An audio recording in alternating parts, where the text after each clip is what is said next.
જોડતા બ્રિજ પર ખાડા જ ખાડા દેખાઈ રહ્યા છે। ખેડા ધોળકા હાઈવે પરના આ બ્રિજમાં ભ્રષ્ટાચારના ખાડા પડ્યા છે। સ્ટેટ આરએનબી વિભાગના ભ્રષ્ટાચારની પોલ ખુલી છે। બ્રિજ પરના આરસીસી તૂટીને સળિયા બહાર આવી ગયા છે। સાબરમતી નદી પર 2 વર્ષ પહેલા આ બ્રિજ બનાવવામાં આવ્યો હતો।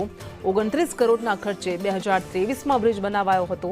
ખેડાથી સૌરાષ્ટ્રને જોડતો આ મહત્વપૂર્ણ બ્રિજ જોખમી બની ગયો છે। ઠેર ઠેર સળિયા નીકળેલી હાલતમાં છે। બ્રિજ પર 10.50 મીટર લંબાઈના ખાડા પડ્યા છે।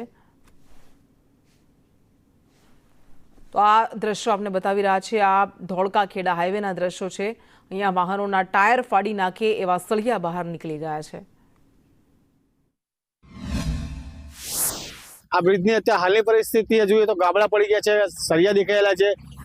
બ્રિજનું કામ છે કાયદેસર ગેરકાયદેસર કામ થયું છે ને અનધરત કોઈ આવડે તો કામ બનેલું એવું લાગે છે અમને। તો આમાં કાયદેસર ગેરરીતિ વપરાયેલી છે। આ વિશે અમે મામલતદાર કલેક્ટર સાહેબને પણ રજૂઆતો કરેલી છે, પણ તે છતાં આજે આ બ્રિજની જે તે સ્થિતિ આજ હાલમાં એનું જ છે। ખેડા જિલ્લાના ખેડા તાલુકાના રસિકપુરા ગામ પાસેથી સાબરમતી નદી પસાર થાય છે અને આ સાબરમતી નદી ઉપર બનાવવામાં આવેલો બ્રિજ કે જે બ્રિજ થોડા સમય પહેલા જ બનાવવામાં આવ્યો છે। ખેડા જિલ્લા આરએનબી સ્ટેટ વિભાગ દ્વારા ખૂબ જ મોટા બણગા ફૂંકવામાં આવ્યા હતા કે આ જે બ્રિજ છે એ કાર્બન ફાઈબરનો બનાવવામાં આવ્યો છે, પરંતુ બ્રિજની કેવી પરિસ્થિતિ છે તે હું આપને અહીંયા બતાવી દઉં।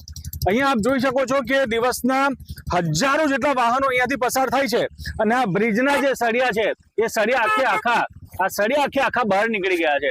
આ જે બધું છે આ કાર્બન ફાઈબરનું જે દાવા જે પોકારવામાં આવ્યા છે આપ જોઈ રહ્યા છો। આ બધું માલ મટીરિયલ અત્યારે આ મારા આંગળી કરવાથી પણ બધું ઉખડી રહ્યું છે। આ પ્રકારની હાલત છે આ બ્રિજની। આ એક જગ્યાની નહીં, ઠેર ઠેર આ જ પ્રકારની હાલત છે। હજુ બીજું પણ અહીંયા બતાવવા માંગુ છું કે જે આપ જોઈ રહ્યા છો એક આ સળિયો જુઓ, આ સળિયો કેટલો ઘાતક આ સળિયો છે। આ સળિયો કે કોઈ અહીંયાથી આપ વિચાર કરો કે અહીંયાથી જો ટાયર પસાર થાય કોઈ પણ વાહનનું તો કેવી પરિસ્થિતિ થાય આપ સમજી શકો છો। આ જે અણી છે તે વાગવાથી ઓન ધી સ્પોટ ટાયર ફાટી શકે છે।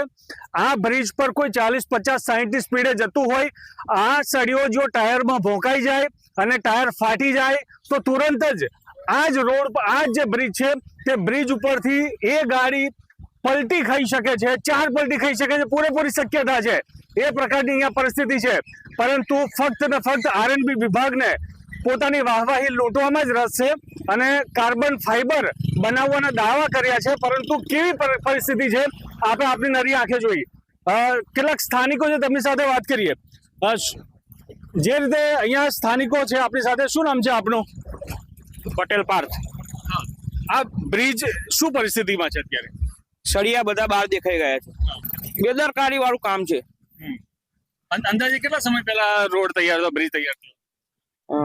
1 વર્ષ જેવું થવા આવ્યું। બરાબર, એક જ વર્ષમાં આ પ્રકારની હાલત? હા। તો જે રીતે અહીંયા જોવા મળી રહ્યું છે કે આ તમામ જે રોડ છે તે રોડ આખો આરસીસી નો બનાવ્યો છે બ્રિજ, પરંતુ બ્રિજ પર જ્યારે મસ્ત મોટા ભ્રષ્ટાચારના ખાડા પડી ગયા છે। આ એક કાંકરા ખરી ગયા છે, આ જોઈ લો આપ, આ એક કાંકરા અહીંયા ખરી ગયા છે આ બ્રિજમાં। કોઈ પણ પ્રકારનો સિમેન્ટ, કોઈ પણ પ્રકારનો ડામર, કશું જ આ કાંકરામાં દેખાઈ નથી રહ્યું। આ ફક્ત જે મેટલ છે એ મેટલ જ જાણે કે પાથરી દેવામાં આવ્યો હોય બ્રિજ પર, તે પ્રકારની પરિસ્થિતિ છે। ગંભીરા બ્રિજ જેવી ઘટના જો બને ફરી એકવાર ખેડા જિલ્લામાં તો નવાઈ નહીં। આવા તો અનેક બ્રિજ છે કે જેની આ જ પ્રકારની હાલત છે। કરુણેશ પંચમેદી, સંદેશ ન્યૂઝ, ખેડા।